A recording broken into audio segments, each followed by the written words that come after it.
धानीवारी दुर्घटनेनंतर ठाकरे गटाची सांत्वन भेट, जखमींची विचारपूस, मृतांच्या कुटुंबियांना दिला आधार। डहाणू तालुक्यातील धानीवारी येथे झालेल्या भीषण अपघातानंतर उद्धव बाळासाहेब ठाकरे गटाचे पालघर जिल्हा प्रमुख गिरीश राऊत यांनी दुर्घटनाग्रस्त कुटुंबियांची भेट घेत सांत्वन केले। त्यांनी डहाणू येथे वेदांत हॉस्पिटलमध्ये जाऊन जखमींची विचारपूस करत डॉक्टरांकडून उपचाराची माहिती घेतली। त्यानंतर बापूगाव येथील लाखातपाडा परिसरात जाऊन मृतांच्या आणि जखमींच्या कुटुंबियांना धीर दिला।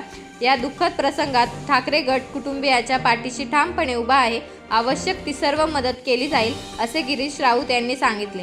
दरम्यान मुंबई अहमदाबाद महामार्गावरील वारंवार होणाऱ्या अपघातामुळे नागरिकांनी तीव्र नाराजी व्यक्त करत तातडीने सुरक्षा उपाययोजना राबवण्याची मागणी केली आहे। मी शिवसेना उद्धव बाळासाहेब ठाकरे पक्षाचा पालघर जिल्हा प्रमुख गिरीश राऊत आणि माझ्याबरोबर शिवसेनेचे कार्यकर्ते डॉक्टर विश्वास होळी आणि ह्या भागातले सर्व पदाधिकारी उपस्थित आहेत। आम्ही आता बापूगाव येथे आलेलो आहोत। सर्वांना आपल्याला माहिती आहेच की बापूगाववरनं एक वऱ्हाड हे धानीवारी येथे जात होतं आणि तेथे जाताना त्या टेम्पोला टेलरचा एक मोठी धडक दिली टेलरने आणि त्या टेम्पोमधले जवळजवळ 13 जण या बापूगावचे हे मृत पावलेले आहेत।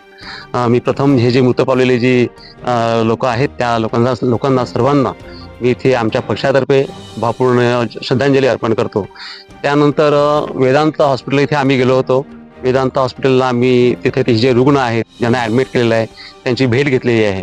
तिथे जवळजवळ 13 जण ॲडमिट आहेत आणि त्याच्यातले 4 जण आज ते मुंबईला पाठवत आहेत। एक सकाळीच मुंबईला केम हॉस्पिटलला पाठवलं। अजून 3 जे रुग्ण आहेत जे एकदम म्हणजे असं सिरियस आहेत, एकदम क्रिटिकल आहेत, अशा रुग्णांना त्यांची न्यायची तयारी चालू होती। आम्ही असतानाच आम्ही डॉक्टर माने जे आहेत त्यांच्याशी पण आम्ही तिथे भेट घेतली, त्यांच्याशी चर्चा केली। त्यांनी सांगितलं की आम्ही सर्व जे काही आम्हाला मेहनत जे काही करता येईल ते आम्ही सर्व करतो आहोत। आम्ही त्यांना विनंती केली की हे जे रुग्ण आहेत आता जे मुंबईला नेत आहेत त्यांना लवकरात लवकर ते बरे कसे होतील असे त्यांना चांगल्या हॉस्पिटलला न्या, त्यांना चांगल्या डॉक्टरकडे त्यांना डॉक्टरच्या देखरेखीखाली ठेवा अशी विनंती आम्ही माननीय डॉक्टर यांना केलेली आहे।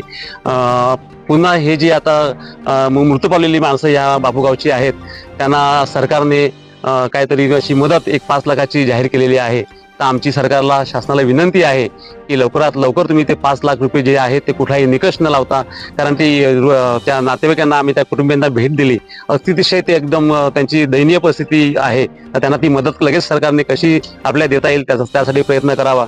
दुसरी गोष्ट अशी आहे की आम्ही जिथे अपघात झाला त्या स्पॉटवर गेलो होतो, त्या ठिकाणी गेलो होतो।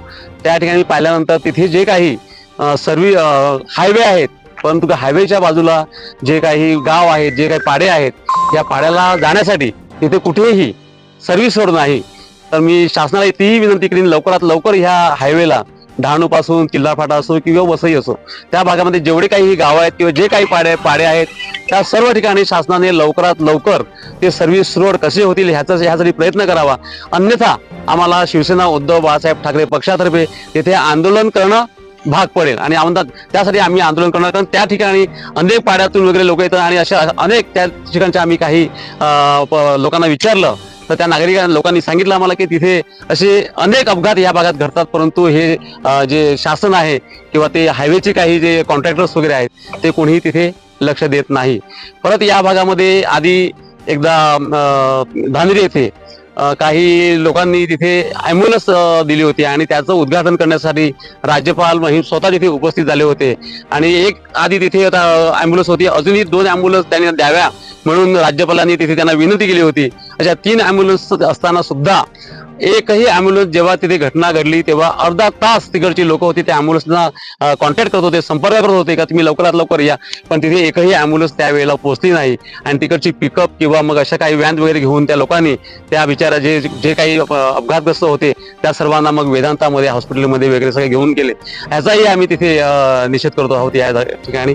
आणि पुन्हा एकदा विनंती करतो की जे मृत आहेत त्यांचे जे नातेवाईक आहेत, कुटुंबीय आहेत, त्यांना लवकरात लवकर शासनाने जाहीर केलेली मदत द्यावी आणि त्यांना त्या मृत जे आहेत त्यांना आम्ही पुन्हा एकदा इथे श्रद्धांजली अर्पण करतो। आणि जे काही रुग्ण आहेत ज्यांना मुंबईला नेलेलं आहे त्यांना चांगल्या हॉस्पिटलमध्ये तिथे त्यांनी ॲडमिट करावं आणि चांगले डॉक्टर तिथे द्यावे आणि त्यांची तब्येत, कारण ते बिचारे क्रिटिकल आहेत, त्यांची तब्येत लगेच कशी बरी होईल यासाठी प्रयत्न करावेत अशी आमची पुन्हा विनंती आम्ही सरकारला करत आहोत। नमस्कार, मी डॉक्टर विश्वास वळवी, उद्धव बाळासाहेब ठाकरे शिवसेना पक्षाचा कार्यकर्ता. माझ्यासोबत आमचे पक्षाचे पालघर जिल्हा प्रमुख गिरीश राऊत साहेब व इतर पदाधिकारी या गावातले इथे उपस्थित आहेत. बापू या ठिकाणी सर्व बातमीत कळालं असेल की एक इथे फार मोठा अपघात झाला व त्या अपघातात वराडचं पूर्ण टेम्पो होतं, त्याच्यामध्ये बरेचसे लोक दगावले. अतिशय वाईट घटना ही झालेली आहे आणि आम्ही तिथे घटनास्थळी भेट दिली. तिथून आम्ही हॉस्पिटलला देखील गेलो, वेदांत हॉस्पिटलला, आणि आता आम्ही जे वराड होतं त्या गावात आलेलो आहे.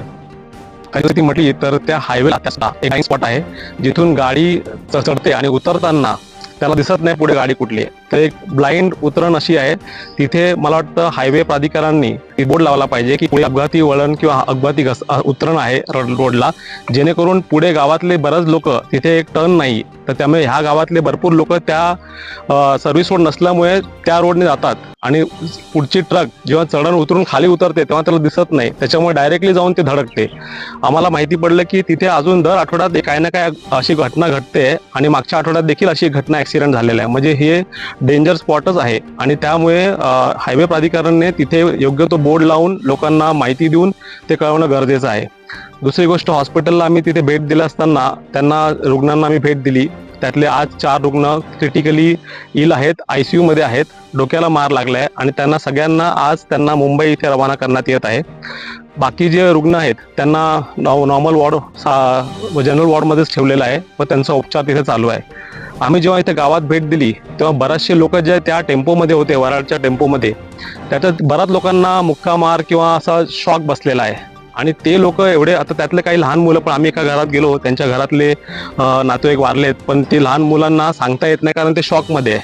आणि तसंच एक घटना, आम्ही एका घरात गेलो तेव्हा त्या मुलीने सांगितलं की मला मार लागलाय पण मला काय कळत नाहीये.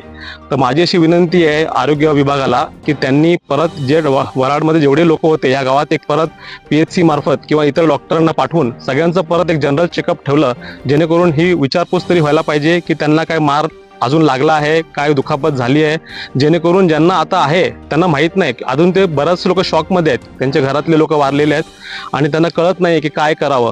त्याच्यामुळे त्यांना थोडंसं काउन्सिलिंग, एक सायकॅट्रिक काउन्सिलिंग पण त्यांना देण्याचं गरजेचं आहे ह्या गावामध्ये येऊन, आणि बाकी विचारपूस पण करणं गरजेचं आहे, जेणेकरून पूर्ण ह्या गावातले लोक ज्यांना अजून काय मुक्का मार लागला असेल ते जर ह्या आरोग्यापासून दूर आहेत त्यांना कव्हर करता येईल. शासनाने जी त्यांना मदत जाहीर केली आहे, माझी विनंती असेल शासनाला की त्यांनी ती लोक ह्यांना मिळवून द्यावी व अजून ह्या गावामध्ये एवढे म्हणजे गरीब घरातले लोक आहेत त्यांना जे मृत पावले त्यांना त्यांचं जे शासन मदत करेन ते भेटेन. पण त्याच्या व्यतिरिक्त आता जे आरोग्यासाठी जे धावपळ आहे, जे औषध घेणं आहे, जे काय त्यांचं आहे त्यासाठी शासनाने देखील मदत पुरवावी. महाराष्ट्रासह देश विदेशातल्या ताज्या घडामोडी आणि बातम्या पाहण्यासाठी गुगलवरती जाऊन www.mumbaideadline24.com या आमच्या वेबसाईटला भेट द्या. त्याचबरोबर यूट्यूबवरती जाऊन मुंबई डेडलाईन 24 हे चॅनेल सर्च करा. सबस्क्राईब हे बटन दाबा. आमच्या नवीन घडामोडी आणि ताज्या अपडेट पाहण्यासाठी बेल आयकॉनला क्लिक करा.